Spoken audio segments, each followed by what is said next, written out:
Professor Jayashankar Telangana వ్యవసాయ విశ్వవిద్యాలయం వారు అందిస్తున్న వాతావరణ ఆధారిత వ్యవసాయ సూచనల్ని ఇప్పుడు తెలుసుకుందాం. హైదరాబాద్ వాతావరణ కేంద్రం అందించిన సమాచారం ప్రకారం రాబోవు 5 రోజులు తేలికపాటి నుండి ఓ మోస్తారు వర్షాలు కురిసే అవకాశం ఉంది.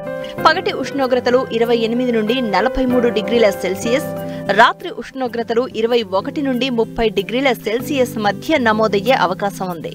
కోసిన పంటలను ముందు జాగ్రత్తగా సురక్షిత ప్రాంతానికి తరలించవలెను. మార్కెట్కు తరలించిన ధాన్యం తడవకుండా టార్పాలిన్తో కప్పి ఉంచవలెను. నమోదవుతున్న అధిక ఉష్ణోగ్రతలను దృష్టిలో ఉంచుకుని పంట దశ, నేల స్వభావాన్ని బట్టి నీటి తడులు ఇచ్చుకోవాలి. నీటి లభ్యత తక్కువగా ఉన్న ప్రాంతాలలో తేమ, సున్నిత దశలలో పంటకు నీటి తడులు ఇవ్వాలి. వరి పంట దుబ్బు చేసే దశ నుండి అంకురం దశ వరకు పొలంలో 2 సెంటీమీటర్ల నీరు నిల్వ ఉంచాలి. అంకురం దశ నుండి పూత దశ వరకు నీటి లభ్యతను బట్టి పొలంలో 2 సెంటీమీటర్లు లేదా 5 సెంటీమీటర్లు నీరు నిల్వ ఉంచాలి. నీటి లభ్యత బాగా తక్కువగా ఉన్న ప్రాంతాలలో ఆరుతడి పద్ధతిలో నీటి తడులు ఇవ్వాలి.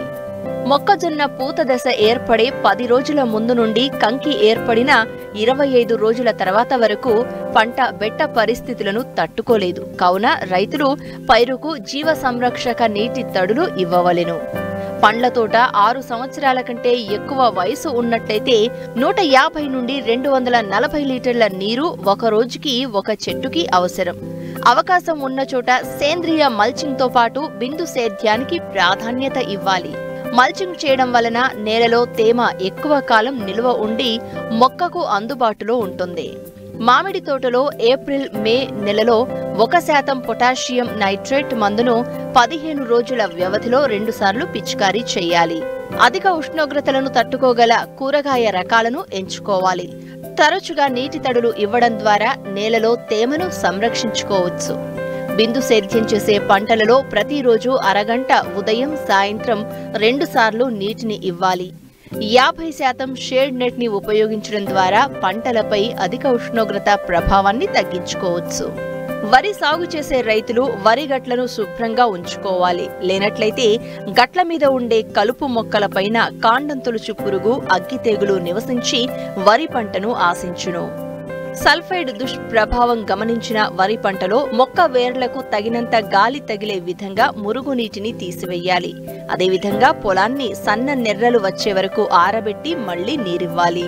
ప్రస్తుత వాతావరణ పరిస్థితులు వరిలో అగ్గి తెగులు ఆశించుటకు అనుకూలం. నివారణకు ట్రైసైక్లోజోల్ 0.6 గ్రాములు లేదా ఐసోప్రోథయోలిన్ 1.5 మిల్లీలీటర్లు లేదా కాసుగామైసిన్ 2.5 మిల్లీలీటర్ల మందును లీటరు నీటికి కలిపి పిచికారీ చేయాలి. వరిలో కాండం తొలుచు పురుగు ఆశించుటకు కూడా అనుకూలం. నివారణకు పిలకలు లేదా దుబ్బు చేసే దశలో కార్బియోప్యూరాన్ 3G గుళికలను ఎకరాకు 10 కిలోల చొప్పున వేసిన రైతులు పొట్ట దశలో 0.3 మిల్లీలీటర్ల క్లోరాట్రినిలిప్రోల్ లేదా టెట్రానిలిప్రోల్ 0.5 మిల్లీలీటర్ల మందును లీటరు నీటికి కలిపి పిచికారీ చేయాలి. ప్రస్తుత వాతావరణ పరిస్థితులలో అక్కడక్కడ పండు ఈగ గమనించడమైనది. నివారణకు పండు ఈగ ఎరలను చెట్టు కొమ్మలకు అమర్చుకోవాలి.